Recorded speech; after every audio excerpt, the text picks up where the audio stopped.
On tour. In Los Angeles, Egon Zehnder initiated a dialogue between virtuoso Lang Lang and tech entrepreneur Paul Jacobs on uniqueness in music, demanding fathers, and how to inspire the next generation.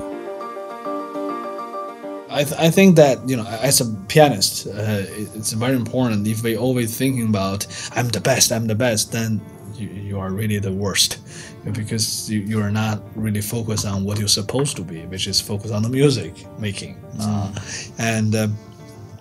So therefore, in concert, we need to bring our most sincere feelings, and in practice, you just need to focus on yourself and learn from other people. Be very generous when you talk about music. You need to be really share your thoughts and to totally get connected to your colleague, to get the best informations, the best knowledge, and then you're thinking about how I'm going to putting all those things into my own playing, my own style. I'm a great musician should have a wonderful knowledge and should have a great personalities and a very special individual artistic creation when he or she perform on stage, and need to have something like his or her own signatures. So my point is, when you have a very strict coach, it helps you to play fast. It helps you to play without mistakes technically, but it doesn't help you to become a better musician, because all those things are not come out forcefully. They need to come out naturally. Yeah, I'm sort of absurdly competitive, so it's actually something that I try and manage. I think it's a big driving force, obviously, and you just need to make sure that it doesn't turn into something destructive, that you use it and channel it for constructive purposes. And for the most part, I succeed at that, but it's always a challenge. I mean, I must say that my father was, when I was a kid, he was always kind of a Rocky style, it's kind of hard, and sometimes I felt it's really unnecessary. It's a bit too much.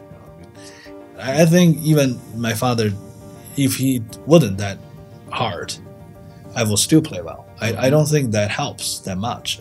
I think I'm really fortunate I didn't really get away because he was really strict. I may just lose interest, Yes. because as a person there's a limit. You cannot push too hard, because then you lose the interest. My father was much more, I would say, of a role model and an example to me of, if you work hard, if you do a good job, if you take risks, but appropriate risks, if you build a good team and bring the best people around you, if you're ethical and you do the right thing, then you can be successful. And there was that advantage of being his son.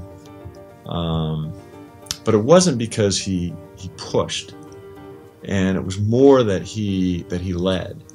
As you look at younger leaders around you, what do you look for? What you really need is people to be able to, when they hit an obstacle, have plan A, B, C. How am I gonna succeed in the face of a challenge?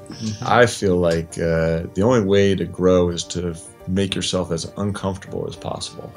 So from a personal point of view, I always try and put myself into positions where I'm stretching myself. And certainly it was Erwin's philosophy, my father's philosophy, not just for me, but for other people in the company that I've followed, to give people opportunities and see whether they're going to, step up and achieve. And the thing you have to be very careful of is your first inclination is to throw somebody, a life preserver whenever they look like they're sinking, and you can't do that, because then you've trained them not to swim themselves.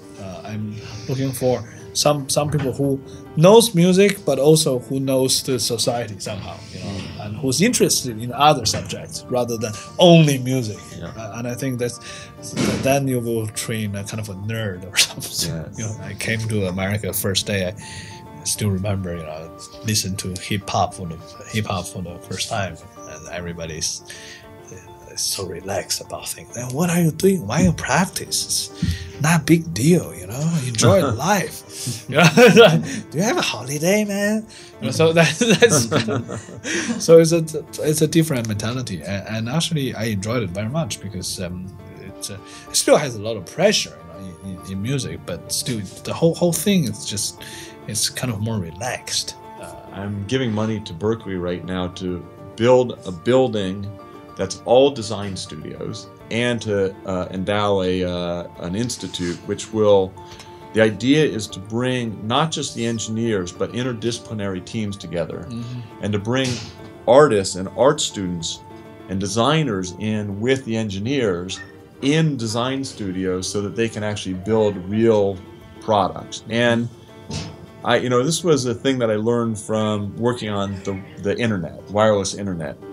I was building smartphones for a long time, and then when Steve Jobs brought the iPhone out and he had this great combination of art and technology, and all of a sudden, boom, it went mainstream and it really took off.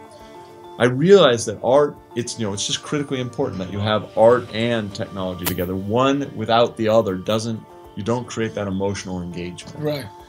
And so that's what I want to do in this education. I want something that really to influence some of the younger generation, that music for them is also quite important and also brings passion, bring love, and bring the kind of confidence into their life and in their communication. And I think because music changed my lifestyle and changed the whole world view of myself, I think this can be quite powerful to other kids as well.